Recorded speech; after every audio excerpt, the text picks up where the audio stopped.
বর্তমান দেখা যায় 1,00,000 টাকা দিয়ে 80,000 90,000 টাকা দিয়ে কোরবানির পশু ক্রয় করে, কিন্তু 200 টাকা দিয়ে ভালো রশি কেনে না। এর নাম কোরবানি না।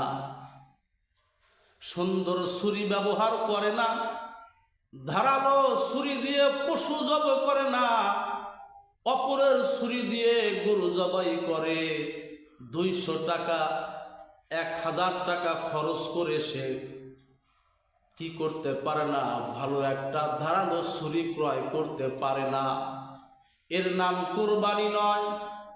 1,00,000 টাকা 80,000 টাকা দিয়ে পশু ক্রয় করেছে ঠিক, কিন্তু কোরবানির দিন যেই ব্যক্তিকে দিয়ে আপনি জবাই করাইলেন পশুটা, আপনি তো জবাই করতে পারলেন না।